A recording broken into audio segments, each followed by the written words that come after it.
తెలియజేస్తూ సో వేదిక మీద పథకంలో కలపడినటువంటి ఎదురైన మహారాజులు ఉన్నారు. ఆ విషయాలు వెళ్ళదు. కానీ నిజానికి బయట ఇప్పుడు రాస్తున్నటువంటి కవిత్వం పట్ల కానీ కవుల పట్ల కానీ సమాజంలో కొంత భాగానికి ఇప్పటికీ ఒక రకమైనటువంటి అల్పభావన కనిపిస్తూ ఉంటుంది.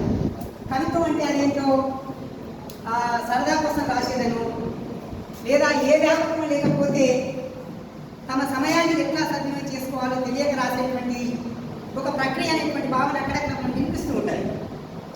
నాణ్యత ఒకవైపు చాలా పెద్ద చరిత్ర ఉంది, అది వేరే సంగతి. కానీ ఇక్కడ ఎక్కువ మంది ఉపాధ్యాయులతో ఉన్నారు. ఉపాధ్యాయులు కాకపోయినా ఉపాధ్యాయులుగా బయట సమాజానికి పాఠాలు ఇస్తున్న వాళ్ళు ఉన్నారు. కానీ కవిత్వం ఈ ప్రపంచాన్ని కదిలించింది. మనందరికీ బాగా తెలుసు, ఫ్రెంచ్ విప్లవం నడుస్తున్న నాడు ఫ్రెంచ్ విప్లవంలో ఇక తుది దశకు వచ్చిన తర్వాత పోరాటం చేయలేము, మా వల్ల కాదని చెప్పేసి వెనుదిరి వెళ్తా ఉంటే ఒకే ఒక్క మనిషి కళ పట్టుకుని కవిత్వం రాసి తన మాటల ద్వారా తన పదాల ద్వారా తిరిగే ఫ్రెంచ్ విప్లవ విజయానికి కారణమవుతాడు ఆయన లూయి ఆరగాన్, ఒక కవి. ఆయన స్ఫూర్తిగా తీసుకున్న మన ప్రాంతంలో అద్భుతమైనటువంటి కవి కాళోజీ గారు. అందుకే వాళ్ళు చాలాసార్లు చెప్తాడు, పుట్టుక నీది చావు బతుకంతా దేశానిది అన్నటువంటి కాళోజీ గారు చెప్పినటువంటి ఒక కోటు, ఆ రోజు లూయి ఆరగాన్ గారి నుంచి తీసుకున్నటువంటి కోటు ఇప్పటికీ ఈ ప్రాంతంలో వేలాది లక్షలాది మంది కవులను నిరంతరం నడిపిస్తూ ఉన్నది. ఈ ప్రస్తుత పరిస్థితుల్లో నిజానికి ఈ పుస్తకావిష్కరణ దాంట్లో ఉన్నటువంటి కవులు అసలు తీసుకుని యాభై ఉండాలి. కనీసం నాకు ఎవరైతే ఈ ప్రాంతం నుంచి, నేను ఉమ్మడి వాళ్ళ నుంచి కాదు, కనీసం ఈ వనపర్తి నుంచి చోటు చేసుకున్న కవులంతా కూడా ఇక్కడ ఉన్నట్టుంటే కనీసం హాల్లో ఉండాలి.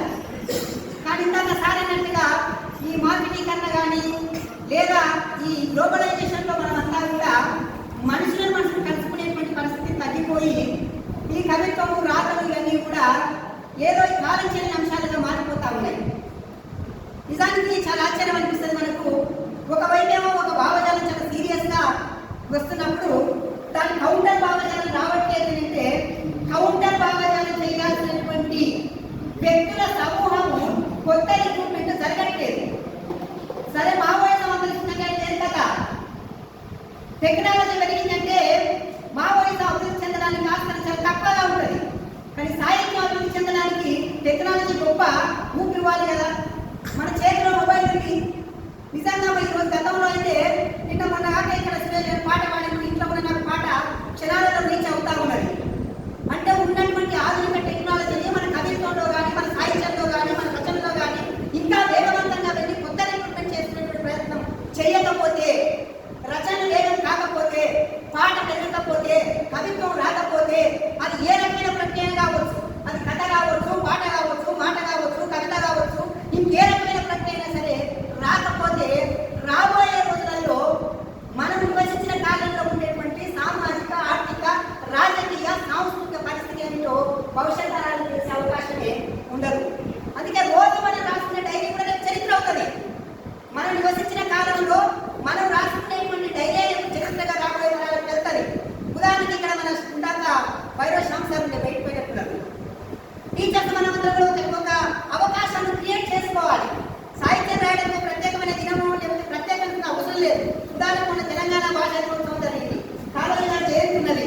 వారు అక్కడ మాండల మండలంలో ఉన్నటువంటి ఆ కవులందరినీ కూడా వాళ్ళు రాసిన పుస్తకాన్ని సమీకరించి, వాళ్ళ బయోడేటా సమీకరించి, వాళ్ళ పుస్తకాన్ని డిస్ప్లే చేసి, ఆ పుస్తకాలు రాసిన రచయితల యొక్క కవుల యొక్క డాటాని అక్కడ పెట్టేసి పిల్లల పుస్తకాలు పరిచయం చేసి, కవులను పరిచయం చేసి, కాళోజీని పరిచయం చేసి ఆ ప్రాంతంలో సాహిత్యాన్ని తీసుకోవడానికి ఒక గొప్ప కృషి చేశాడు సార్.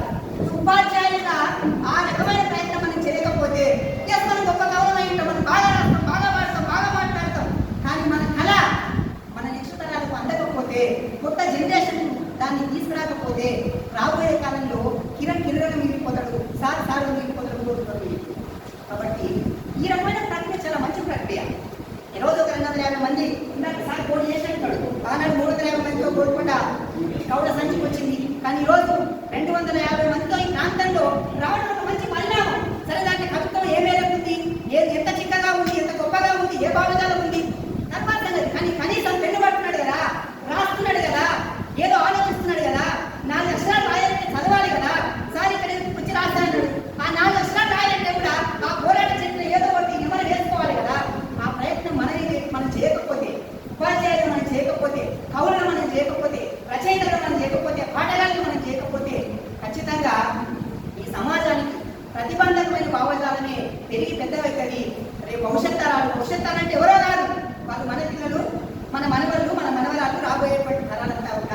అత్యంత ప్రమాదంలో పడేటువంటి పరిస్థితి ఉంటుంది. కాబట్టి అక్షరానికి దగ్గరయ్యేటువంటి పిల్లలను తయారు చేయడమే కవుల యొక్క ప్రాథమిక కర్తవ్యం కావాలని చెప్పేసి తెలియజేస్తూ అవిశ్వాసం